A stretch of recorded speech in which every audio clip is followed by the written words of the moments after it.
Space research can be viewed as the nearest modern equivalent yet devised to the pyramid building and similar ritualistic enterprises of ancient societies. It is true that the scientific value of the space program, even of what has already been accomplished, is substantial on its own terms, but current programs are absurdly and obviously disproportionate to the relationship of the knowledge sought to the expenditure committed, all but a small fraction of the space budget measured by the standards of comparable scientific objectives must be charged de facto to the military economy. Future space research projected as a war surrogate, in other words, replacement for war, would further reduce the scientific rationale of its budget to a minuscule percentage indeed. Here you'll see credibility, in fact, lies at the heart of the problem of developing a political substitute for war. This is where the space race proposals, in many ways so well suited to economic substitutes for war, fall short. The most ambitious and unrealistic space project cannot of itself generate a believable external menace. It has been hotly argued that such a menace would offer the last best hope of peace, etc., by uniting mankind against the danger of destruction by creatures from other planets or from outer space. Experiments have been proposed to test the credibility of an out-of-our-world invasion threat. It is possible that a few of the more difficult to explain flying saucer incidents of recent years were in fact early experiments of this kind. I'm telling you right now, that's exactly what they are, were, and are going to be in the near future. Where was Roswell at? 509th Bomber Wing. What was the 509th Bomb Wing? The people in the Air Force who had the highest security clearances in the nation had dropped the bomb on Japan, felt tremendously guilty about all of the people that they had killed, and so were ripe for somebody to come along and say, let's fake a flying saucer crash. We'll get some monkeys and shave their hair off, chop off their ears and their nose, do a little surgical intervention, sprinkle their bodies on the desert, and let some people take a quick glimpse, and then we'll say the whole thing never happened. And at that exact same time, what was the government trying to do? They had created the United Nations in 1945. The headlines of all the papers across the country were blaring about the United Nations becoming a world government, debating whether it should have its own armed forces and police force. And the American people weren't going to buy it. They needed an external threat. So they invented one. And it wasn't hard to produce UFOs from outer space from the super secret technology that they were developing out in the deserts of the West. All they had to do was take off and fly around so people can see it. The face on Mars. There it is, folks. And just to the left of the face on Mars, over here, you see a whole bunch of pyramids. Now, if we know NASA's faking photographs, why in the world should we believe what they tell us is on Mars? You show me one fake photograph and tell me it's your family, and I find out it's some woman living in Hoboken, New Jersey and never heard of you before. What makes you think I'm going to believe it when you show me a picture of your grandma and grandpa?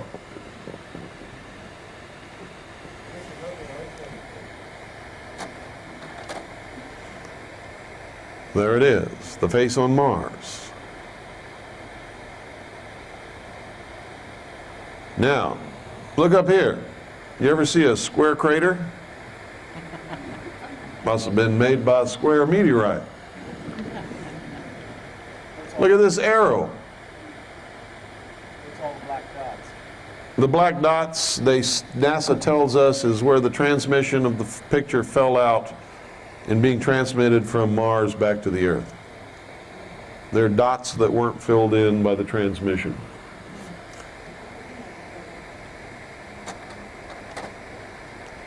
NASA tells us that the atmosphere on Mars exists, but it's only 2% of the Earth's atmosphere. Then why does NASA have on its books plans for a Mars plane? If the atmosphere around Mars is only 2% of the atmosphere around Earth, no plane, I don't care how they built it, could fly in such an atmosphere. Yet this is an official NASA photograph of the Mars plane that they have planned to send to Mars to fly around in its atmosphere and take pictures and all of that kind of stuff. Again, there's a face on Mars. To the left are the pyramids. This is all that stuff that what's-his-name is talking about. What is his name? I've forgotten. Richard Hoagland, that's right. Now, if all of these pictures are real, then all of his theories could be valid. But if these are fake pictures, then everything he says is based upon a lie. Is he a part of it? I don't know. Don't even care.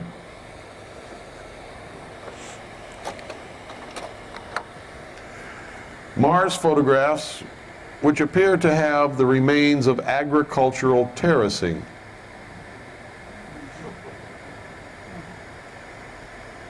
This is supposed to make us believe that at one time on Mars there was a tremendously successful civilization that had developed to the stage where they perfected agricultural terracing in order to feed the populations of their civilization.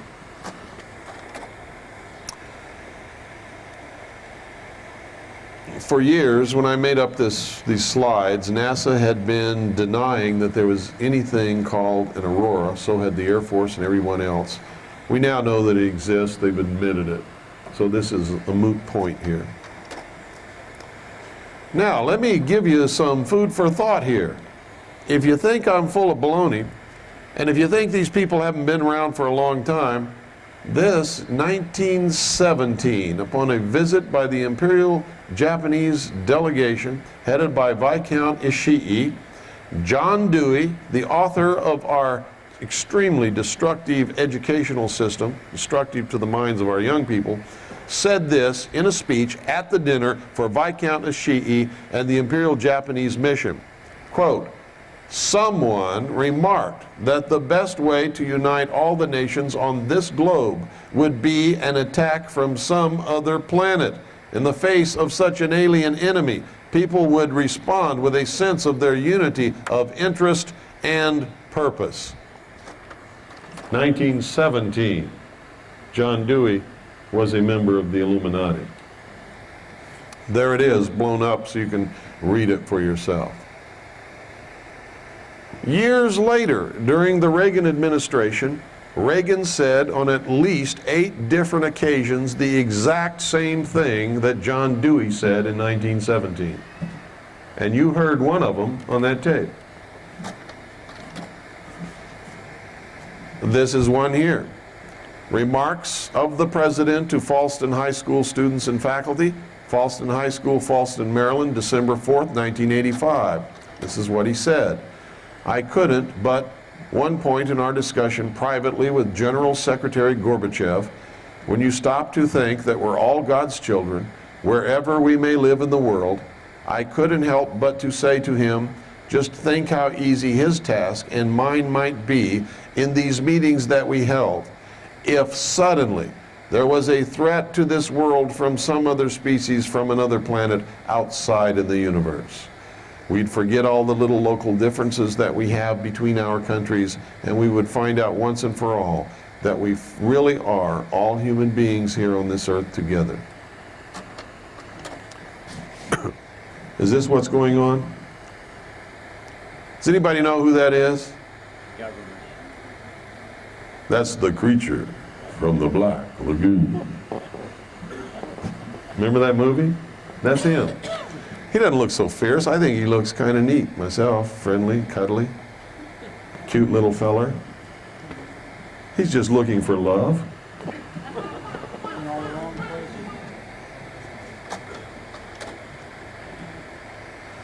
This is up in the upper left is the city of Tonopah, Nevada. To the right and down are portions of the desert where some of this testing takes place, and at the lower right corner you'll see part of the Nellis test range. Here you see a huge expanse of the Nevada desert where they test these things, and just see that writing that slants up like this toward the top right? It says Saucer Mesa. We were going over the Coast and Geodetic Survey maps of the area. We found Saucer Mesa.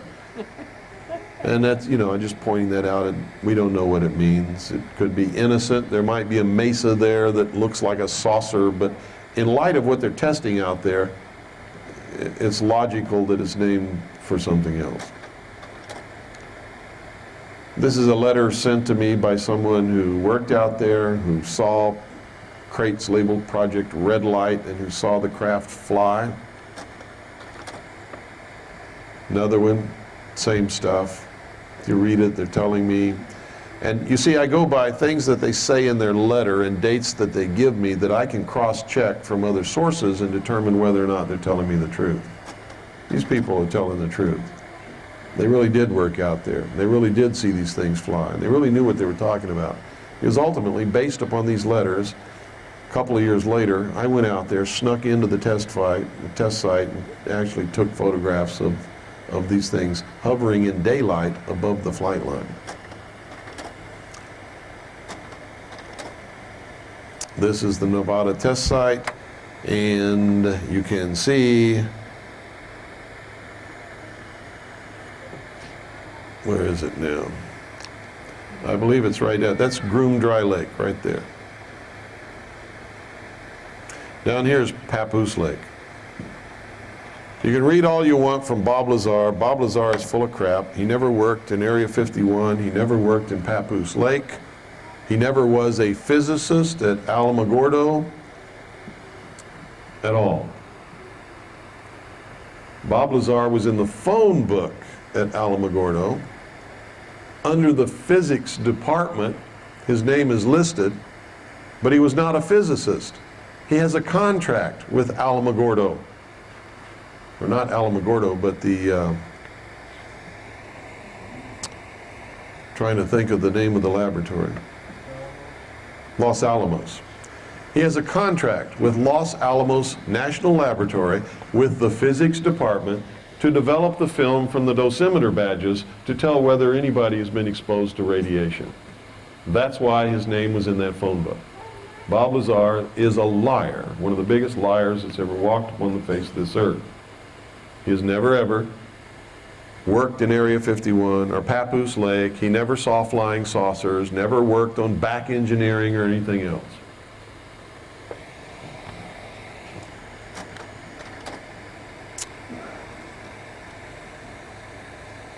This is, what is, oh yeah, this is Highway 93. Take a little jog here, go over Hancock Summit down to, this is Highway 375. Zip across here. This is the Tickaboo Valley. This is Groom Dry Lake. Everything takes place over here, over this valley, and up in this area up here, if you go out there. That's Groom Dry Lake.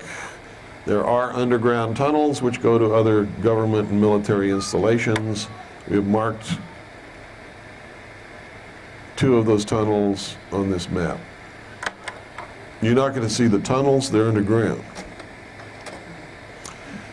This is a satellite photograph of Area 51. We went to the United States government, asked them if there was anything there, and if there was, what was it? They said there's nothing there, period. It's just a dry lake bed and desert. The United States Air Force said the same thing. There's nothing out there, dry lake bed and desert. There is no such thing as Area 51, period. So we went to the Russians and got satellite photographs. Now what does that tell you? Who are they hiding it from? If they tell me it doesn't exist, and they know damn well the Russians have photographs of it, who are they hiding it from? From me, not the Russians. They know about it. That's who we got these photographs from.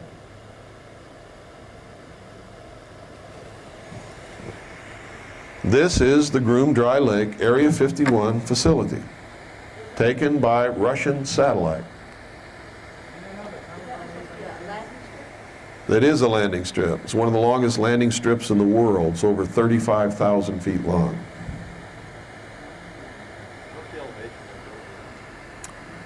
I used to know, I don't remember. Again, satellite photograph. Now at the time that this photograph was taken, afterwards, after these photographs had been taken, they have extended the runway even farther than what it is there. I can't hear you. Groom Dry Lake, they started construction to our knowledge in 1954. Right about the time that they begin to perfect this anti-gravity and electromagnetic drive stuff and begin to classify it and make sure that nobody ever wrote about it again. They also developed the U-2 here, and the SR-71, and a lot of other secret aircraft were developed and test flown from Groom Dry Lake. They have one of every kind of MiG that the Russians have ever developed at Area 51.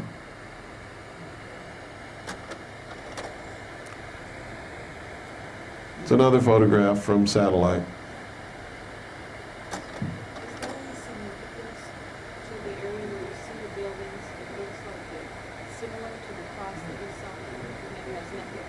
No. Not that I'm aware of, anyway. This is another Soviet satellite photograph of the Groom Dry Lake facility.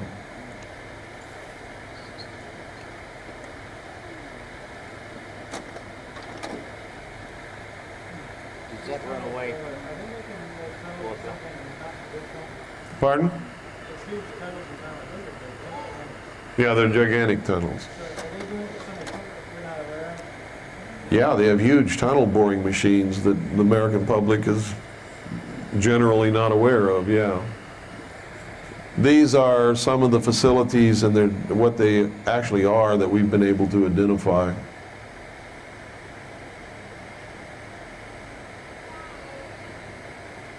that runway inclined, not level? No, it's level.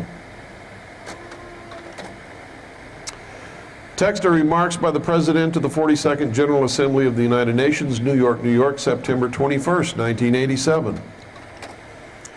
In our obsession with the antagonisms of the moment, we often forget how much unites all the members of humanity. Perhaps we need some outside, listen to what he says, perhaps, and he's talking to the United Nations, remember this.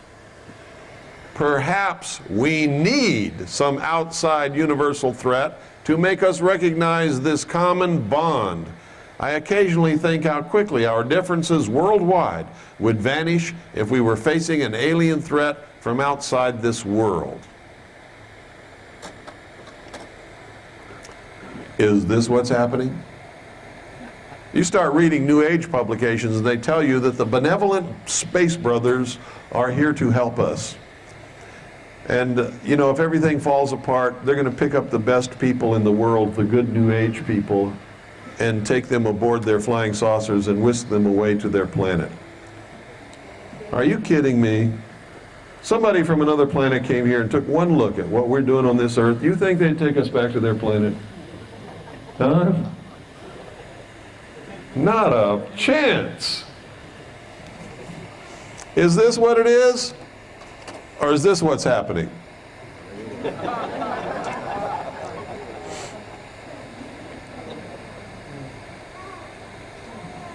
Are those aliens a decoy for something much more terrible?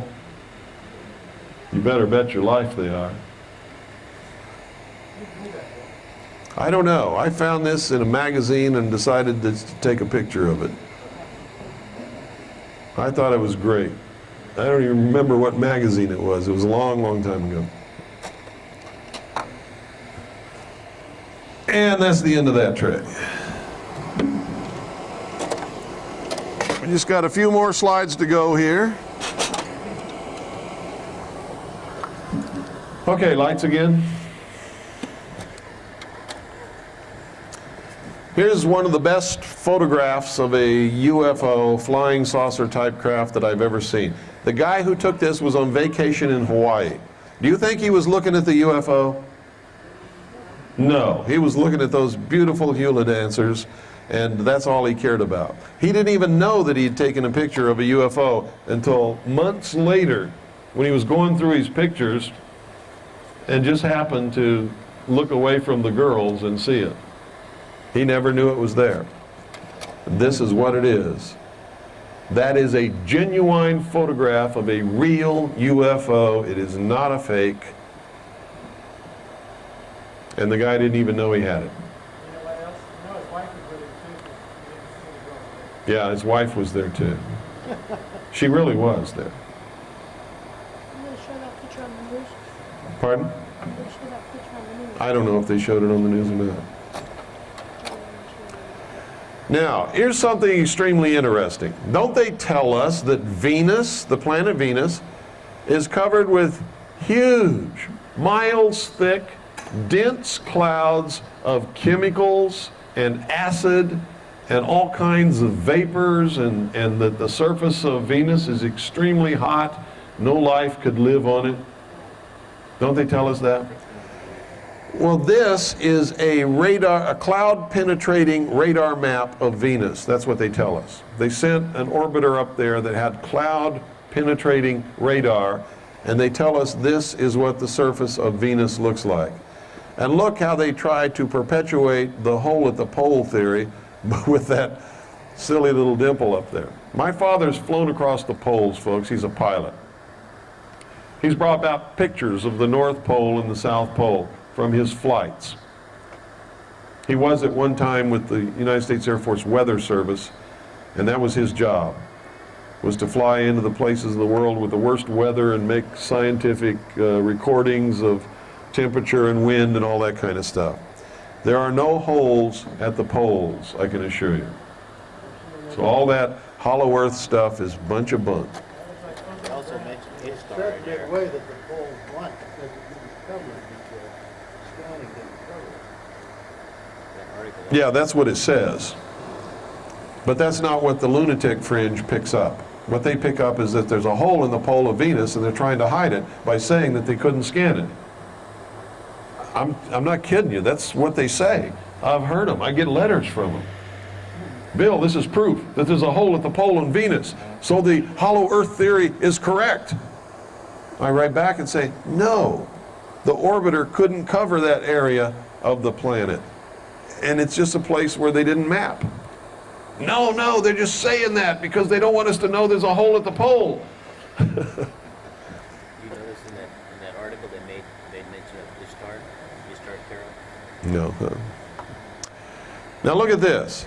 If they're correct about Venus being covered with thick, dense clouds of chemicals and gases and vapors, so that they couldn't photograph the surface from space, they had to radar map it. How did the Russian Venera space probe land on the surface of Venus and take this picture of its own leg sitting on the surface of Venus? Can anybody explain that to me? I can't explain it either. Neither can NASA, and neither can the Russians. Here's another, two views. The surface and portions of the lander taken by the lander on the surface, and the radar mapped image of the supposed surface of Venus. This is Neil Armstrong stepping down upon the lunar surface for the first time. Anybody tell me who took that picture? Anybody here? Tell me who took this picture? Official NASA photograph. Nobody was on the moon. Who took this picture? Official NASA photographer. Well, you were right. It's an official NASA photographer who took this picture in a studio somewhere in the Mercury test site of Nevada, where they made all of the damn pictures. Also goes back to the theory of the compression of his body weight. Check this out, folks. This is really hilarious. Folks, all of the light on the moon comes from one source, doesn't it? The sun, right? How come the whole surface of the moon isn't equally illuminated? This is a studio photograph made with spots. Look at the shadow where the guy's taking the picture. Now look again, look here. Look directly in the center of his faceplate, you'll see the other astronaut. There was only 2 of them. The other astronaut supposedly took the picture. If you blow that up, you'll see he has no camera. No camera whatsoever. Why is this shadow? You can also see the shadow in the faceplate going toward the astronaut who supposedly took the picture, who's directly in front of him, and you can see his shadow on the moon going somewhere else, which means the picture in the faceplate is artificially inserted.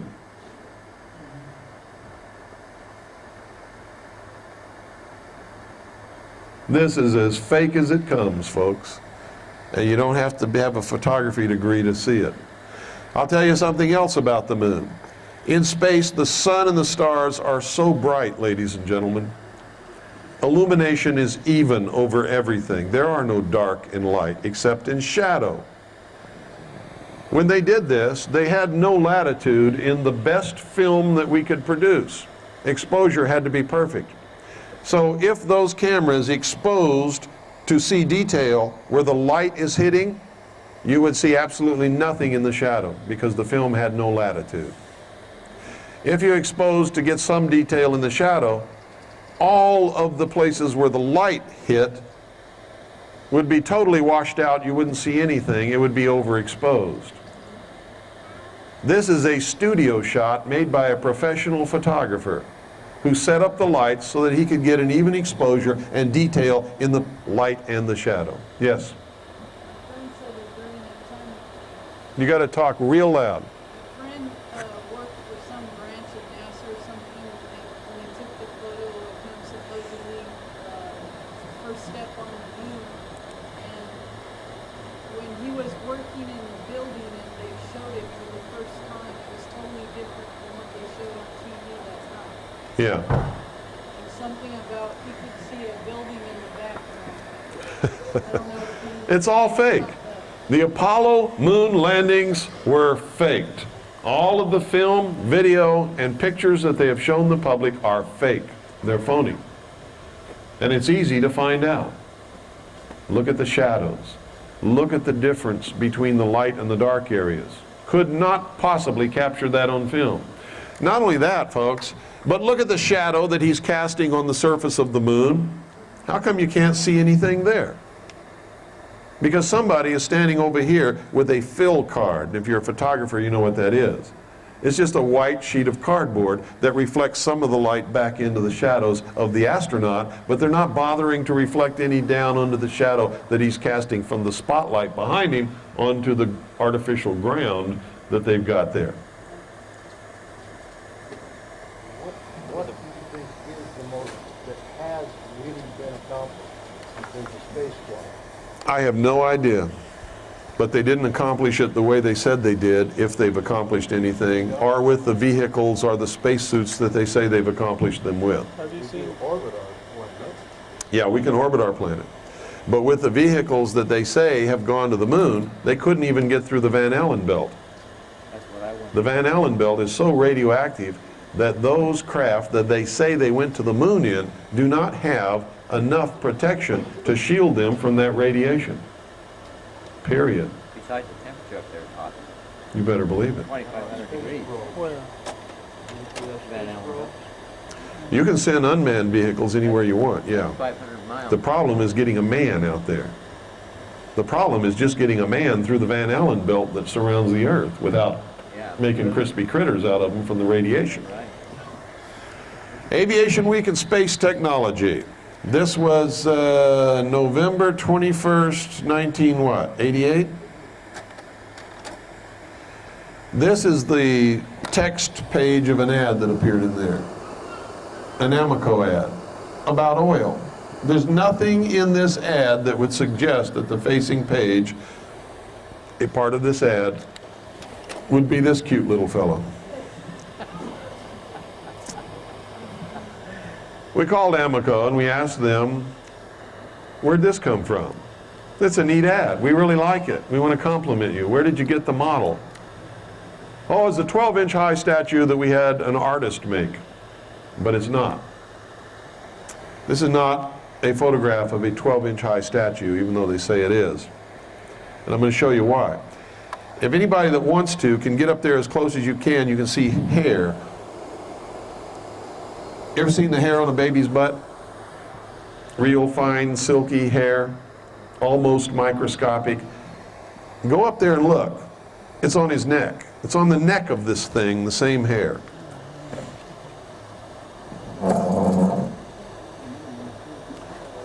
You see it? Yeah, it's there. This is not a 12-inch high model of anything. Whatever this is much more complicated than any model. You see it? Barely, but it's there, right? there. Yeah. Yeah, to be smooth. Anybody back here want to come up and look before I switch the slide? If you do, come and look now. Get up close, Seth. Right on the neck, where it's sunny, where it's lit up. See it? Is it there? See, folks, I wouldn't lie to you. I'm telling you the truth. Let me ask you again. Was it there? It was there. You heard it right from the horse's mouth. Look at this. Look at the detail on the head. Look at the moisture in the eye. Look at the folds of the eye. No, I'm not going backwards. I'm only going one way. You want to see it real quick? Jump up there. Get up there. Hurry. Hurry up. Go. Anybody else? Real quick. You see the hair on the neck? You think an artist could produce hair like that on a 12-inch high model? No, they lied to us.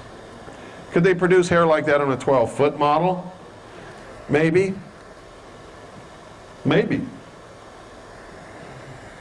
But you're going to see there's not much phony about this. Look at the moisture in the eye. Look at the little folds around the eye. Look at the detail in the skin, the lips.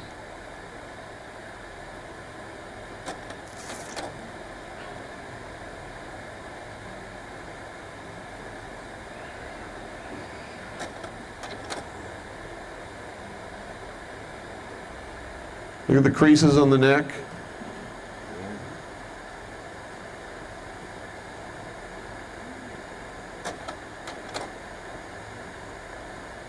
Well, why would they put that in the magazine and tell you that it was a I don't know. photograph of a model? That's the question. Why would they do it? It has nothing to do with Amoco or oil. Why is it even in the ad? It has nothing to do with the text on the page that I showed you. If you read it, it had absolutely nothing to do with it. They just put it in there. Look at the moisture and the mucus inside the nose.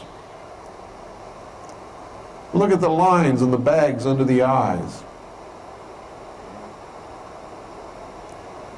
Now, if I had to make a bet, folks, I would bet that this is something they created in a laboratory and it's alive. If I had to make a bet. I don't think in 1988 they could make anything this realistic that wasn't. I just don't believe it. I've never seen a monster in any movie that looked real to me. This looks real to me. They can do some fantastic things in movies, can't they? But I've never seen one, ever, that looked real like this looks.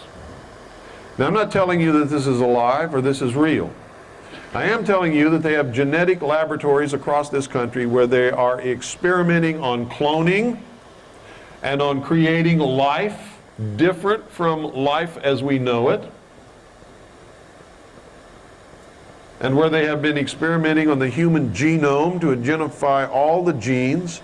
I also know that all over this country there have been mysterious cattle mutilations where portions of cattle have been taken in the middle of the night mysteriously.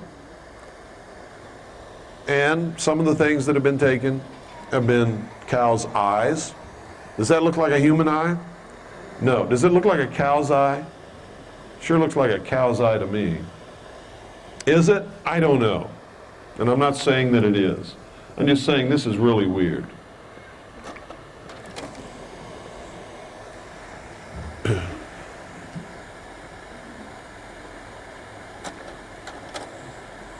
Who's this character? Jacques Vallée. How many of you have heard of Jacques Vallée? One of the great wizards of ufology. I call it ufology.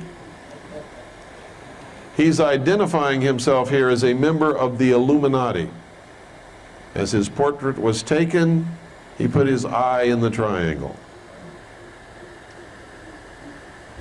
He's saying, I am one of the elect few. I am Illuminati.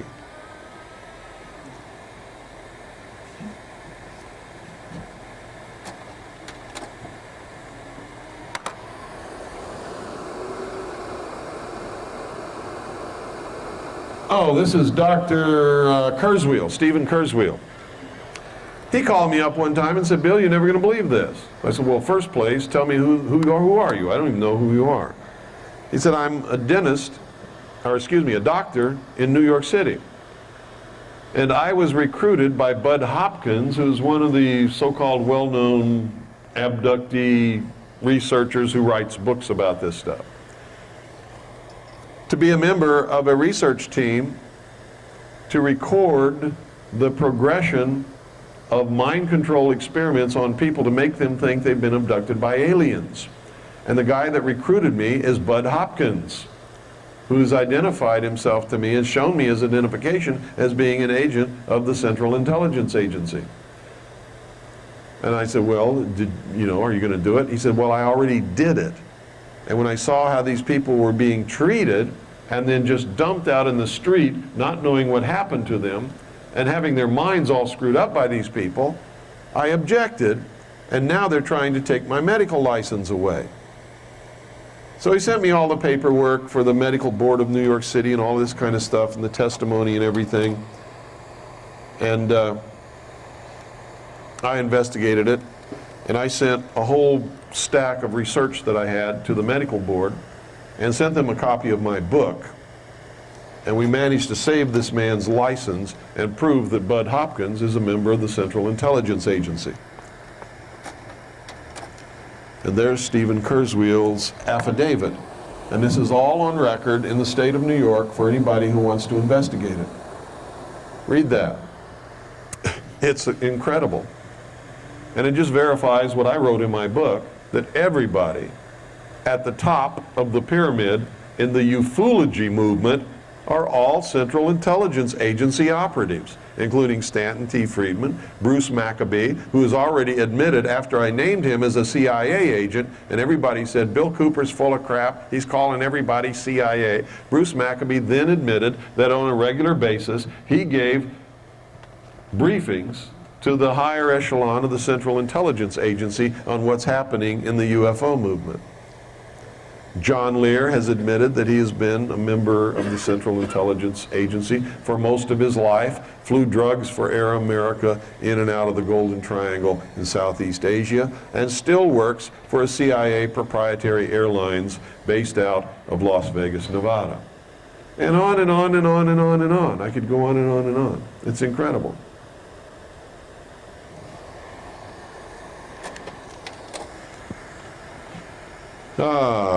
This is, what's this? Oh, this is verification of something I wrote in my book. This guy sent me a letter.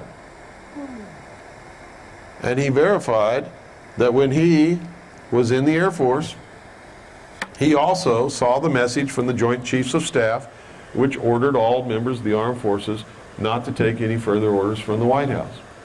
That was during the Nixon coup. Only it wasn't Nixon taking over. The Joint Chiefs of Staff took over, cut off all communications to the White House, ordered all military units not to accept any orders from the White House, and then they just went in and told Nixon to resign. Nixon had no choice. He couldn't even call up anybody to help him. Because who controls the communications for the White House? The military. I was the first one who told the world that that had happened. There's another guy who came out and told his story. It's in my book. That was Randall Terpstra. And then I got the letter from Mr. David Jones here, and it's signed by 2 witnesses down on the bottom, that he saw the same thing. And since then, there's been others who've come forth. But Nixon didn't resign. That was a military coup.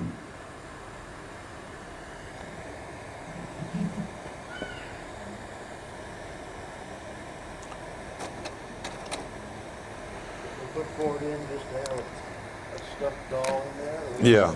Ford's a 33rd degree Freemason. You all know that, right? If you didn't, you do now.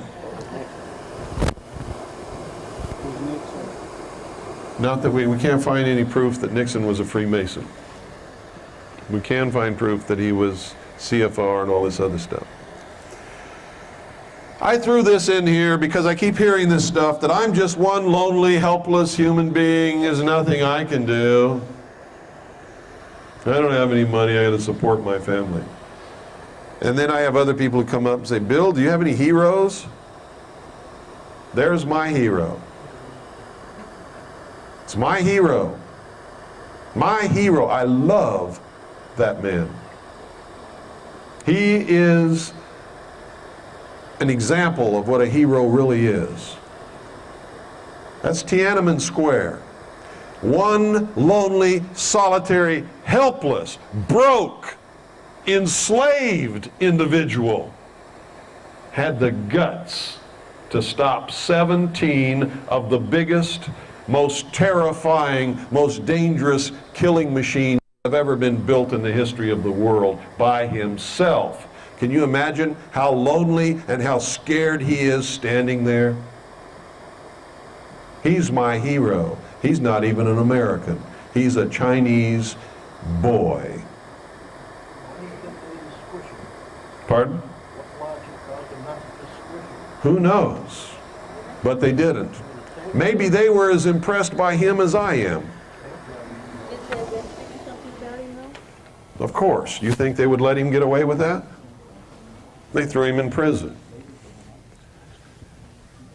Why did they stop and not run over him and squish him? Same plan. No. They were probably embarrassed and just as impressed by his bravery as I am. Warriors are impressed by bravery. I was impressed by the bravery of the Viet Cong when I fought in Vietnam. I couldn't believe that they were doing what they were doing when we had the weapons that we had. And they're running around with a little pouch of rice on their belt and sandals made out of tires with a little pith helmet on their head when they had it. And most of the times they didn't, unless they were North Vietnamese regular army. And an AK-47 and a few bullets in a pouch. They impressed the hell out of me. I was impressed. I'm still impressed by what they did. God, I had a $500,000 patrol boat under me. I had 350 caliber machine guns, a 3.5-inch rocket launcher. I had an 81 millimeter mortar. I had Honeywell grenade launchers, shotguns, M16s. We had so many guns, we never used half of them. And these guys are running on, taking us on at close range on a riverbank with no protection whatsoever. Because they believed in what they were doing. That's why I know we can win the war that's coming. Because you can't beat someone who's not afraid to die and believes in what they're doing. And we're going to be facing troops that are only doing it for a paycheck and the promise of a retirement. Mercenaries. Mercenaries don't fight when they start to experience casualties, and the casualties outweigh the value of the paycheck and the promised retirement that will never come if I get lucky. And I'm a damn good shot, so I know I'm going to be lucky a lot of times before they get me. I don't have any illusions that they won't get me. But I'm going to get enough of them that they're going to wish that I was never born before they do get me. Yes. Do you think Ho Chi Minh, I've always kind of admired him, but do you think he's part of the plan too? You think he was a game player, or you think he was really someone who was squeezed out? Ho Chi Minh would have been on our side if we had not snubbed our nose at Ho Chi Minh He's our best friend. and had not done what we promised him. See, we promised Ho Chi Minh during World War II. He fought with us against the Japanese. We promised him that we would help him liberate his country and that they would be a free country and have their own elections and their own government. We double-crossed him and gave it back to the French. And he said, screw you, I'll get help from wherever I can get it, and I'll be whatever gives me that help. And Russia said, we're yours. What do you need? He didn't ask for much, did he? No, he didn't ask for much. He wanted to be free, just like me. Just like me. That's something we never understood. What the hell were we doing there? Had nothing to do with the Constitution or freedom or this country. Nothing at all. Had to do with big business and world politics between nations and deals we knew nothing about. We were just cannon fodder. That's all. Cannon fodder. And some Vietnam vets get mad at me about that. But you see, I'm a Vietnam vet. I can say whatever the hell I want. I was there, I fought, I earned my right to talk about it.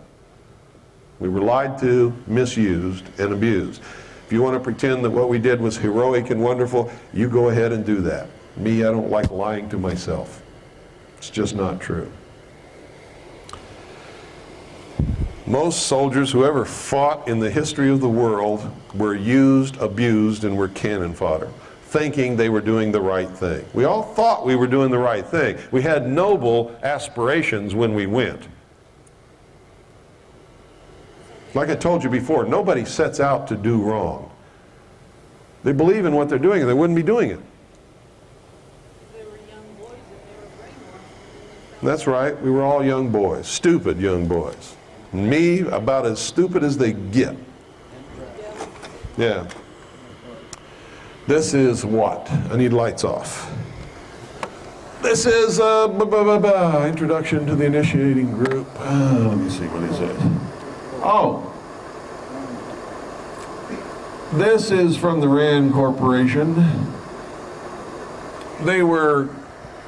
It's about a colloquium that they got together to do, the greatest scientists in the country, in cahoots with the United States government. And they put together from May 13th, 1958 to April 25th, 1959, the proceedings of the Lunar and Planetary Exploration Colloquium. It lasted for a year. And it was sort of organized and overseen by the RAND Corporation. Proceedings of Lunar and Planetary Exploration Colloquium, this is from October 20-something, 1958, Volume 1, Number 2. I have stacks and stacks of volumes from this. I just want to show you a few things. Isn't it strange that they tell us that they're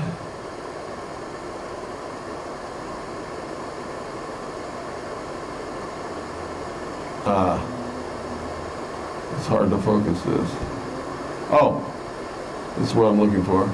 Says power for a lunar colony.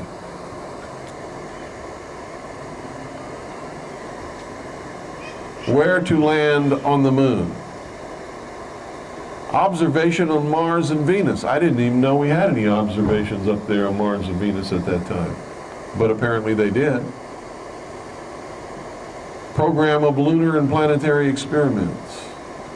And for some reason they consider the crater Linnae to be extremely important.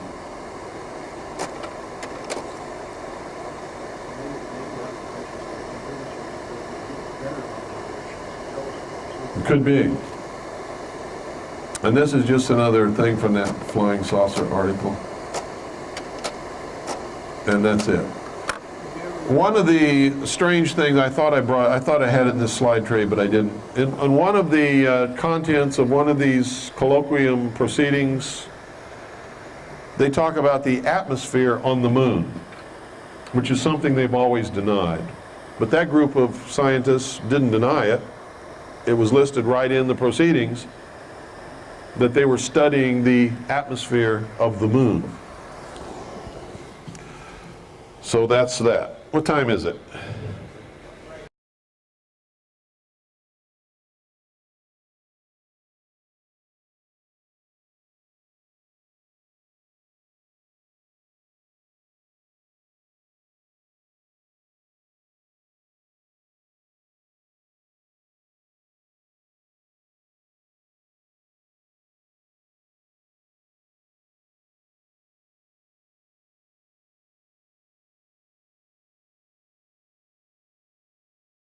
So we all need a break at this time, I think.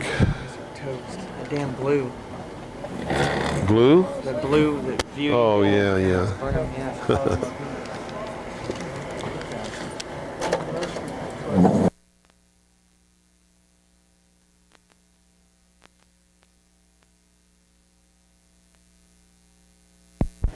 Thank you. Okay, now I'm going to give you a choice. There is no limit to how long we can keep this room. I have 2 videotapes, one of which we're going to end with. Both are 2 hours long. Let me tell you what they are. But before we start, I'm going to let you ask questions if you want for a little while. And then if you want to see the videotape, whichever one we decide by popular vote to see, the ones who want to see it can stay and watch it. Anybody who needs to leave can go ahead and leave. Okay? So, we'll take the vote now, and then we'll have a short question and answer session for any of you who may have any questions on anything that we've talked about today or yesterday that I might be able to answer for you. And I can't answer everything. I don't know everything, but I'll try. Okay? We have 2 videotapes. One is a 2-hour tape that I made for researchers. It's not an entertainment tape. At some parts it sort of drags out because it's to give information to researchers who want information about Area 51. It's called Project Red Light 2. You saw a part of Project Red Light.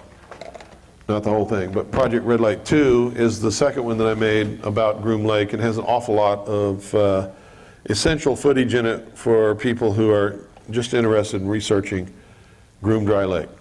Has a lot of videotape of the craft in flight, both at night and at the end, one huge craft that you saw at the beginning of Project Red Light 1, hovering over the desert and actually moving off into a cloud.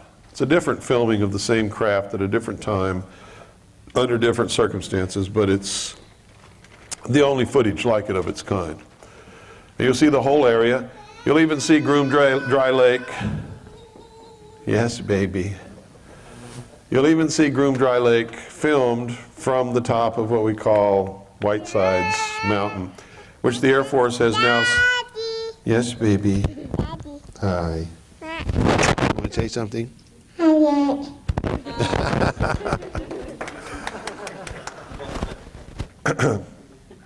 And you can't take those pictures anymore because the Air Force has seized that mountain. You can't get up there and you can't take the picture.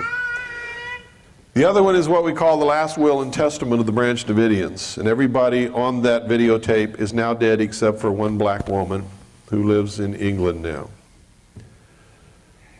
Most people don't know that the Branch Davidians made a videotape while they were under siege inside Mount Carmel, while they were surrounded by tanks and armored personnel vehicles and the might of the establishment that was rained against them. You can see their wounds and listen to them in their own voice, tell why they're there and what they're doing and why they're not going to come out. The American public was never supposed to see this videotape. It was made by the Branch Davidians for the FBI to prove that nobody was being held in there against their will, like the FBI was telling the world. Remember they said Koresh is holding them all hostage and won't let them come out? Well, that's a lie. And it's about 2 hours long. And all of the Branch Davidians who are alive at that point, including the children, get in front of the camera and tell their story. So you got your choice. We can do either one of those two, and you can vote on it right now. Okay? How many of you want to see Project Red Light 2? 1, 2, 3, 4, 5. How many of you want to see the Branch Davidians? Okay, that's the one we'll see, and that's a good choice. That's the one I was hoping that you would make because it's much more important. Okay? Before we start that videotape, if anybody has any questions, this is the time to get it out, because when this tape ends, after 2 hours after it starts, I'm exhausted from doing this for 2 days. And if you don't think this is exhausting, try standing up and talking for 6 hours to people 2 days in a row. So after this tape is over, I don't want to stick around and have questions from people. What I want to do is take my family to dinner and go to bed, because I have a long drive tomorrow, okay? So I don't mean it as an insult or a slant against anybody, and I'm not brushing you off. What I'm telling you is true. I'm really tired, okay? And I have problems with my legs anyway. So if you have questions, let's get them out now. I'll try to answer them to the best of my ability, and then we'll go to the tape. Yes, in the back. What kind of solution can you offer to this mess? The first solution to our biggest problem. What is our biggest problem? Lack of knowledge. The vast numbers of American people are ignorant. They don't know what's happening. The number one solution and the biggest goal we have in front of us right now is to educate them, get them information, but not like people normally do it. How are people normally getting information to the American people? They're getting stuff on the fax and over the phone, and they're hearing it on the radio, and they're just repeating it and passing it on. Is it true? 95% of it we have already proven we know is false. That's got to stop. We have to educate them with the truth. Things that we can document and back up. And if we can't, we have to tell them we can't. Be honest. If it's opinion, say, this is my opinion. Okay, like I do. You've all heard me do these things. If I can prove it, I tell you. If I can't, I tell you. If it's my opinion, I tell you. I don't leave you sitting there guessing. And you shouldn't do that to other people either. And if you get something, if you don't know it's true, don't pass it on. Period. Don't do it. If I can verify things, so can you. I'm no different than you. I'm one lonely, broke, solitary human being with a family that I have to support. I'm no different than anybody. My brain is no bigger. Okay? Whatever I can do, you can do. Somebody tells you you can't do it, laugh at them and point to me. And say, if he can do it, I can do it, because I'm as smart as he is. And it's the truth. You just don't know it half the time. People don't tell you that in high school. They tell you, well, you got to learn your ABCs and at least learn a little bit of reading so you can get a job working for somebody else. They don't tell you, learn all this stuff so you can go out and start a corporation and be all that you can be without joining the Marine Corps or the Army or the Navy. They don't tell you that, but that's what they should be telling you if they were worth their salt as educators. Yes, ma'am. The Chinese Navy being down there in Long Beach Naval Shipyard? They're not going to be in Long Beach Naval Shipyard. No? No. The lease was torn up, withdrawn, thrown away. And is there any other areas besides that they're doing that? Yeah, both ends of the Panama Canal. They have agreements to put in a big, huge, multi-billion shopping center in Southern California and a whole lot of other things. Clinton is a communist. He's opening this country to communism because that's his job. Yes? Where did the religions concerning ISIS and Osiris originate from, and what geographic region? Well, if you're talking about Osiris and Isis, that's Egyptian. But they didn't originate it. It originated somewhere else under a different name. Babylon. And what was it called there? Nimrod. And Semiramis. And who was the child? Tammuz. And it's the exact same story. Exactly the same. They have them all over the world. Same exact story. Different names. Same story. Yes, ma'am. The disappearance of that A-10 bomber, who's The bomber's been found and the body of the pilot has been found. They can't bring it out yet. so they say. Pardon? So they say. Unless I can prove otherwise, they've said that they found it, and I have no reason to believe otherwise. Yes? Don't you think now the Chinese, though, can take this canceled deal to the World Trade Organization? The World Trade Organization is going to say, you can't renege on a lease to get China back to court. Well, I wish they would, because that would be proof positive that the United States is not a sovereign nation. And I've been waiting for that proof to flash in front of the American people so that they can't laugh at me when I tell them that. I think that's what they'll do. We're not sovereign, folks. But until they do something overtly that can be seen and understood by the American people, I can show them all the treaties and charters and documents and laws and everything else that say that we're not sovereign anymore, but they're not going to believe it until it actually happens. If we're a sovereign nation, the World Trade Organization can't tell us what to do, can they? But they can, and if you studied NAFTA and GATT, you know that they can. Yes? Are you saying that we are not a sovereign nation, or that we now, because of trade or treaty, or that, are you saying that we never were? We have not been a sovereign nation for a long, long time. We ceased being a sovereign nation when we signed the United Nations Charter, and it became the supreme law of the land. Well, we didn't ratify that till Reagan, right? Pardon? The United Nations Charter? Certainly we did. We didn't ratify that till Reagan. Yes, we did.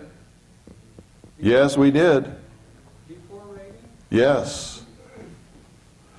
The United States created the United Nations, in case you didn't know that. Well, I remember when under his administration, I remember discussions in the newspaper that he's No, you're talking about United Nations resolutions. The United Nations Charter was ratified in the 50s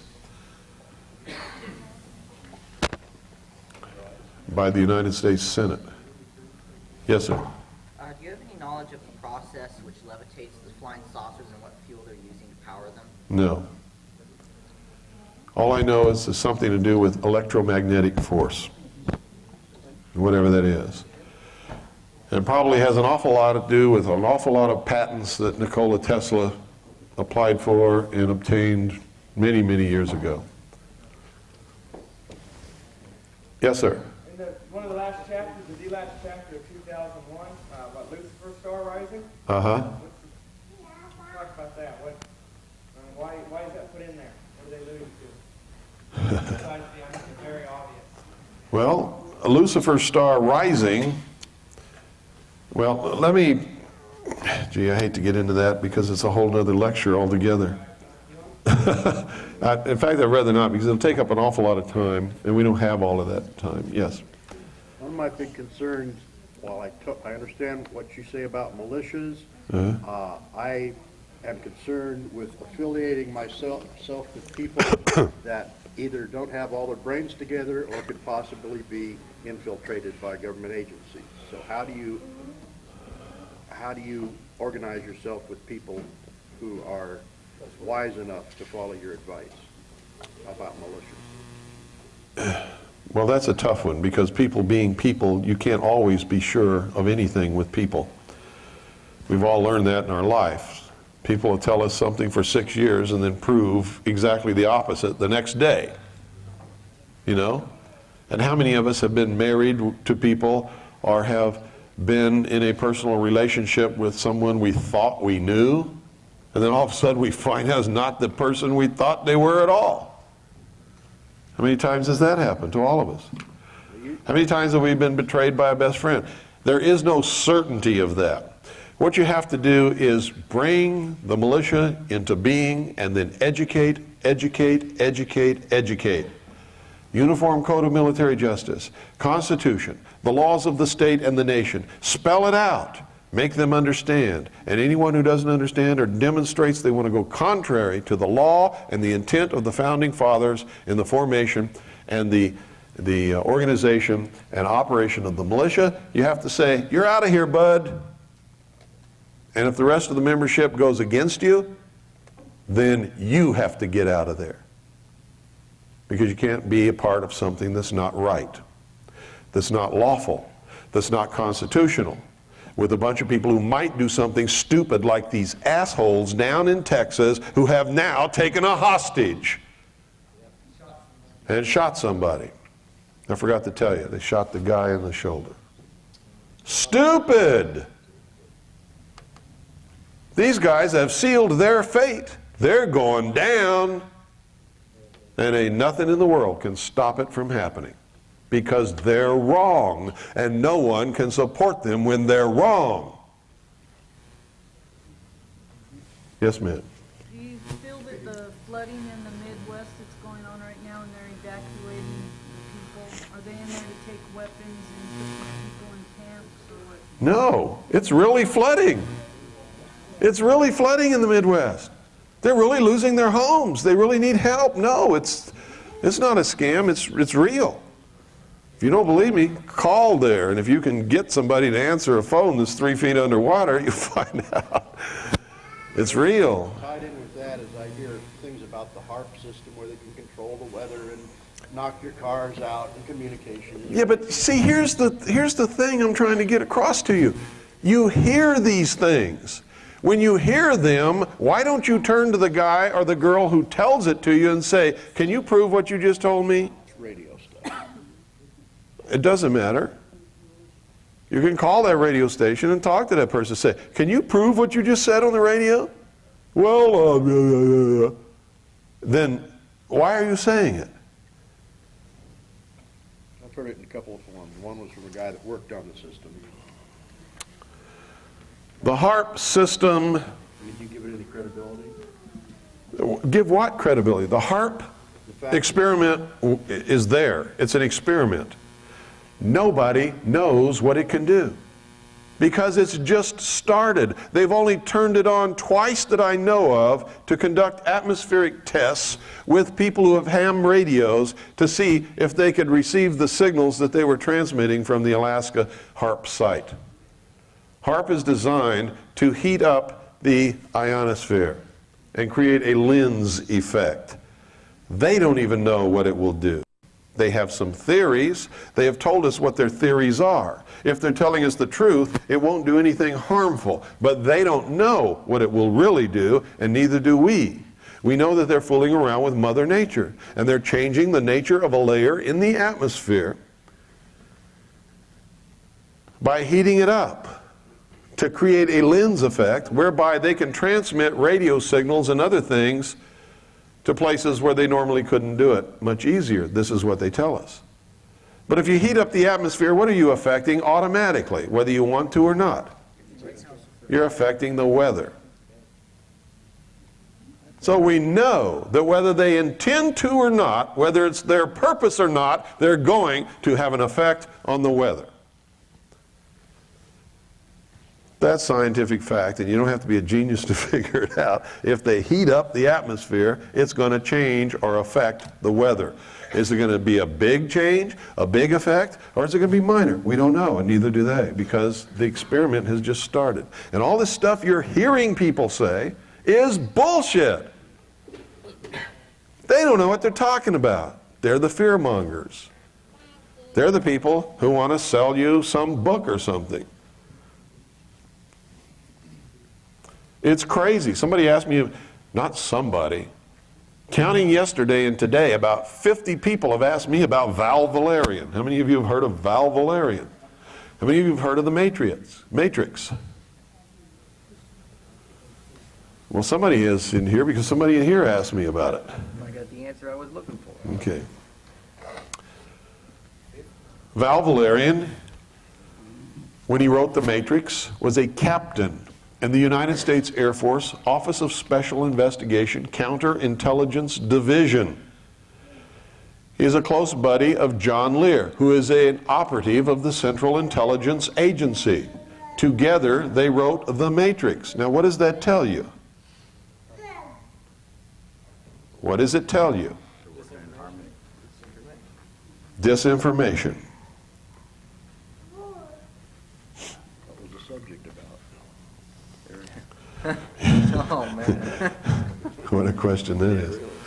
And then they wrote a whole bunch of other ones. Val Valerian was transferred from Nellis Air Force Base to Washington State, where he still publishes the Matrix 2, Matrix 3, Matrix 4, and all that kind of stuff. And it's full of crap. The rule is this: don't hear something and go ask somebody else if it's true. You do the research and find out. And if you're too lazy to do the research, quit listening to the crap. Or else become a Looney Tunes, listen to it, believe it, and do whatever you want, but don't come to my seminars. Yes, sir. One thing, I think it was in Tex Mars. And folks, when I say this, I don't mean anything personal. I'm not trying to hurt your feelings. I'm trying to get us into reality. That's all. Yes. And one of Tex Mars' newsletters, I believe it was, he talked about a little look at plutonium on a satellite that's headed for Jupiter. And some scientists think that the plutonium could ignite the atmosphere and create a new sun. I said that years ago. I believe it also. He said that too. So, and that's roughly what, year 2000 when it should hit. When they talk about Lucifer's star rising, they're talking about the possible ignition of Jupiter by an experiment called Project Galileo, which is the Galileo spacecraft, which is already there. Its first mission is to photograph all the moons of Jupiter so that they'll have a record before, and then they'll be able to go back and see what happens afterward. Galileo is carrying 2 opposing banks of plutonium in the spacecraft with a hollow place in between. And it's built structurally sound so that it will not implode until it plunges deep into the atmosphere of Jupiter. When it plunges deep enough into that atmosphere, the tremendous pressures of that atmosphere will collapse that spacecraft with an implosion. The same thing that triggers the atomic bomb. Do you know how an atomic bomb is made? 2 opposing banks of plutonium with an explosive around it. Hi, baby. Ignited to implode with equal pressure from all points.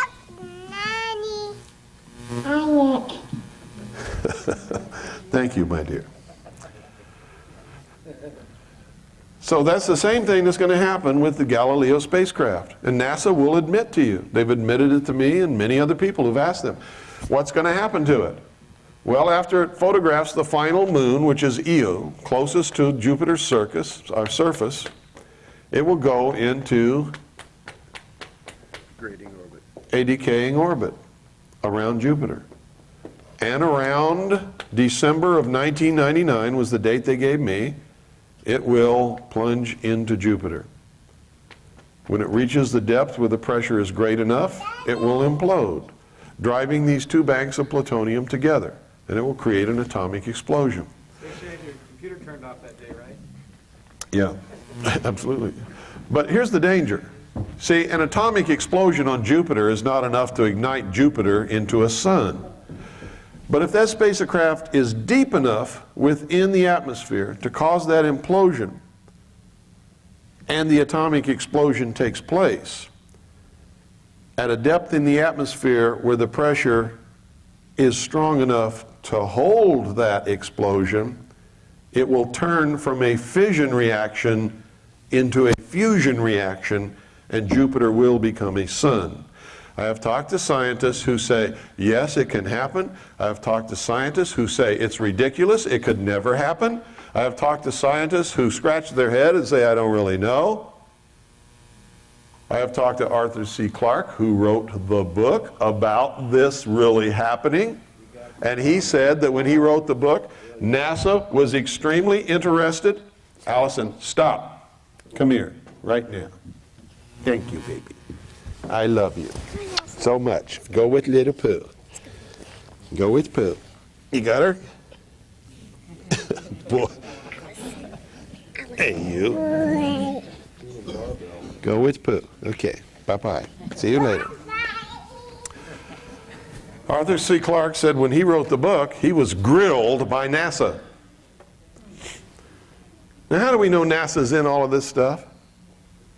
Look at the dates of the NASA programs, the landings on the moon, manned and unmanned. Compare them to the symbolism of the mysteries, and then take a look at old Kleindienst. You know who Kleindienst is? He was the man who was the head of NASA during the Apollo space program. Who is Kleindienst today? He's the Supreme Inspector General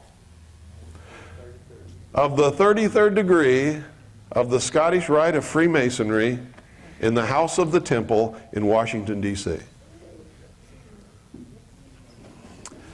How's that for a kick in the butt?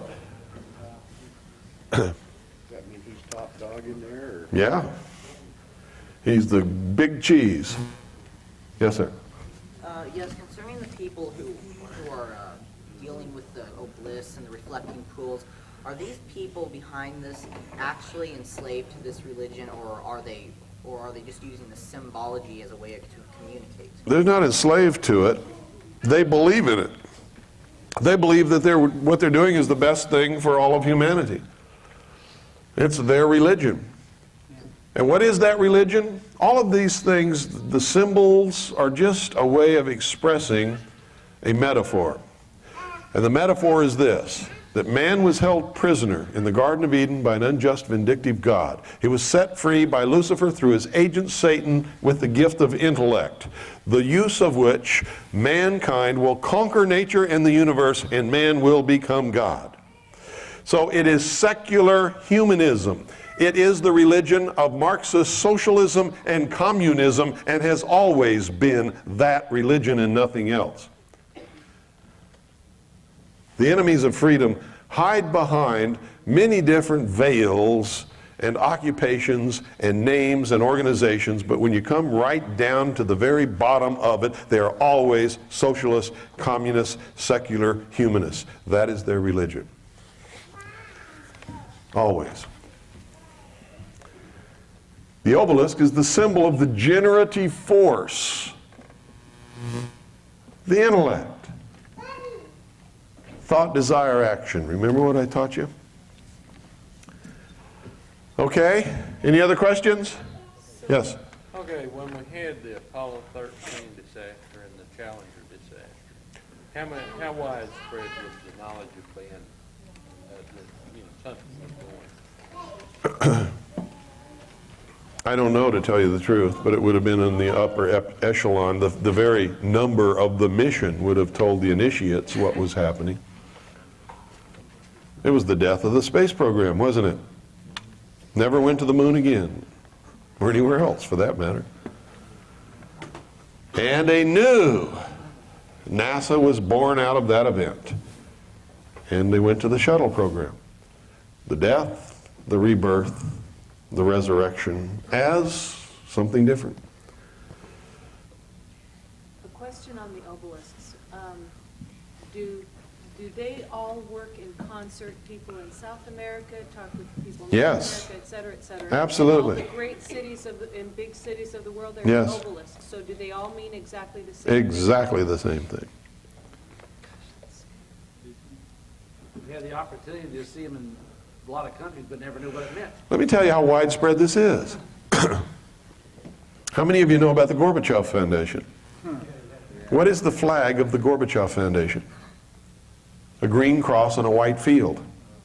What was the flag that Columbus planted on the sand on the first time he set foot in the Americas?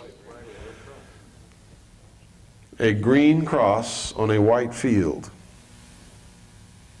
How about that?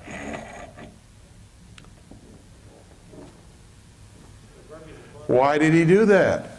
Wasn't he sailing in the name of the Queen of Spain? Didn't she finance his exposition? Wasn't he supposed to claim those lands for Spain? Wasn't the first flag planted supposed to be the flag of the royal house of Spain? But it wasn't. It was the flag of the society which he truly represented, using the Queen of Spain's money. How many of you have been to Las Vegas? How many of you have seen the MGM Grand from the air? What is it? A huge green cross.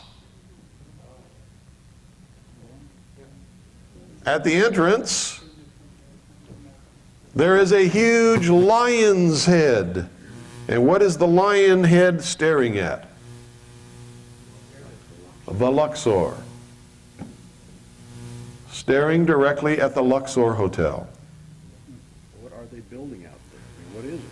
It's supposed to be. What's it turn out to be? Command center?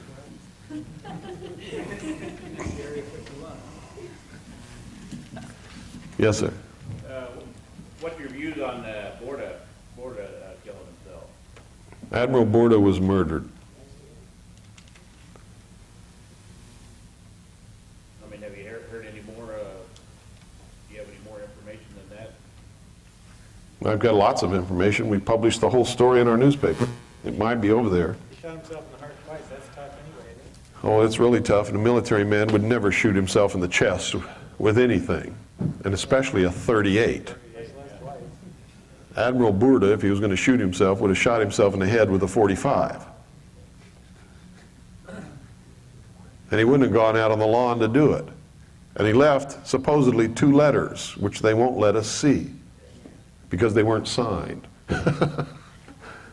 You'll leave a letter for your wife. Are you not going to sign it? Huh? You leave a letter for anybody. Are you not going to sign it? You're going to type it up and leave it laying around? And then go outside, shoot yourself in the chest twice with a .38 caliber pistol? A career, lifetime military man? Not on your life. Admiral Borda was murdered. I don't know why he was murdered, but he was murdered. First, he was set up to be discredited, and then he was murdered.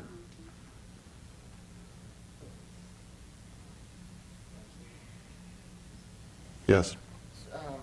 I'm just so confused. Me too. I'm thoroughly confused. Do the people behind this, and did they truly believe that there was a man of Osiris? No, these are metaphors. You're getting the symbology mixed up with the message. These are, you know what a metaphor is? There's your problem. Where's a dictionary? Your homework is to look up the word metaphor. Okay? But are all these obelisks just truly only symbols of the stages of mankind, and they're not, they don't... No, the obelisk is the symbol of the generative force, the phallus. Okay? You know what a phallus is? When you go home tonight, take off your clothes, look in the mirror. We're dealing with a young man over here. I'm not making fun of you. I know you have questions. I think he's doing great. I think he's doing wonderful. And I commend him for being here because the future belongs to him. But these are some things that you're going to have to look up. Your problem is not with what you're hearing. Your problem is that you don't know the meaning of some of the words that we're talking about. If you knew the meanings of those words, you wouldn't be having a problem. But we're beyond the point where I can spend any more time on that. Otherwise, I certainly would. But if you'll write me a personal letter, I'll make sure you get enough material to keep you busy for a long time, okay? So if you'll do that, I'll take care of you. Yes, sir? Could you give us some kind of an idea of what your future is as far as the radio, satellite, or whatever's going on? Because I've listened to you. I did yesterday, spent over an hour on it. Can you give me a brief, like...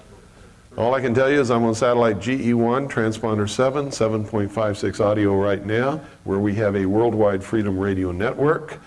We are putting together a network of low-power FM stations across the country, which are rebroadcasting our programming and other programming, and even programming of their own. And we're on WRMI, Worldwide Shortwave Radio out of Miami, Florida. That's 9955 kilohertz. We're on Monday through Friday, 5 until 7 p.m. Daylight Standard Time. We'll go to only one of those hours. I don't know which one yet on May the 7th. From what time to what time? 5 to 7 Daylight Eastern. Yes. Terry Reid, any idea on what's happening with him? I don't even know who Terry Reid is. So he wrote that book, Compromise? I haven't even read it. Never heard of him. I can't believe it. Well, maybe I'm... There are people I've never heard of, just like there are people you've never heard of. I'm just like you guys. I don't know everybody. I know some people. But I'll tell you this, if I don't know the person, they're not way high up in real patriot community, I can tell you that, because I know all of the high up people in the real patriot community, many of whom none of you will ever know.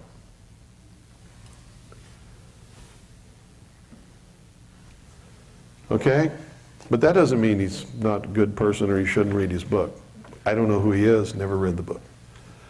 Any other questions? Then we're going to start the video. One more, yes. What kind of support are you willing to accept, or what kind of support, how can you be supported from our community?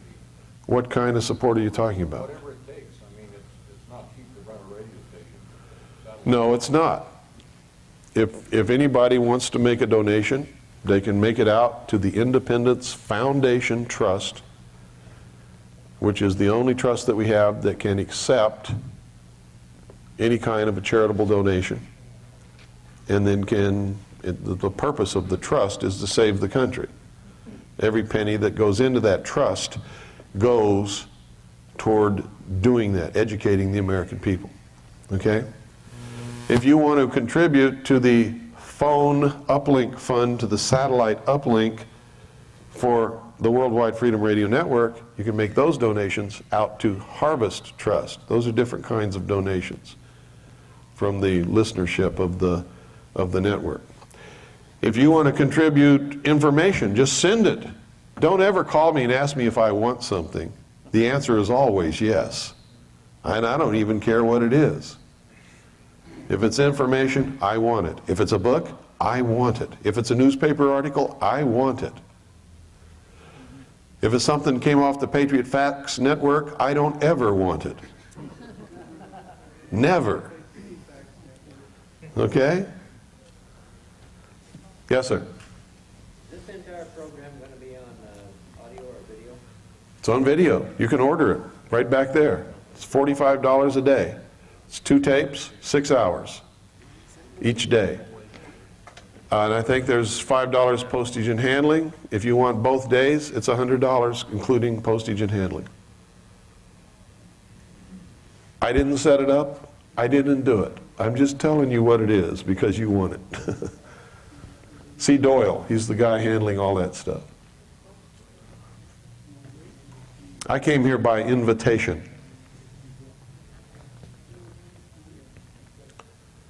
What do you have going on in the future for things like you did the Area 51 and this? Any plans up the road? Yeah, we're having a conference in the state of Arizona from June 30th through July 4th, and including that night. And that's intense. That's 5 solid days from the time you get up in the morning until midnight. You belong to me. That's CAGI and the intelligence service, yeah. What do you require of people that become CAGI members? I know the process to get in, but once you're in, are you... We put you to work. We require you to work. It's not like other things where you join and you pay your dues and you get some benefits and you don't have to do anything. If you join our organization, you must work. If you don't, we'll kick you out. Simple as that.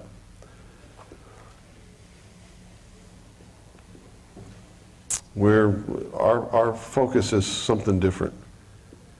We want to save this country. We don't want to mess around. If you don't want to be a part of us, we don't want to mess with you. We don't, at the same time, mean that you're a bad person or anything else. We just don't have time for it. We want people who are committed, want to work, want to produce, want to do something. Who had a question back there? Yes, sir. Are the Native Americans being involved? Yes, I'm one. You're looking at one. I mean, all the tribes? Not all the tribes, no. You'll find on every reservation, amongst the Native American communities, there are 2 types of Native Americans. One is the traditionalist that loves freedom just like me and has been fighting forever to gain it back and keep it. Okay? Those of you who have read about some of those battles, you know. The other is the hang around the fort Indians. The hang around the fort Indians have been bought and paid for. They're socialists. They want their blanket from the government every week. They want their little paycheck so that they can go to Indian heaven, which is Walmart. And they want the government to take care of them. And they'll do anything to please the government, including ratting on the traditionalists and even killing the traditionalists or anything else they have to do. And yes, the traditionalists are with us, whoever we may be. The hang around the fort Indians, no. They're socialists.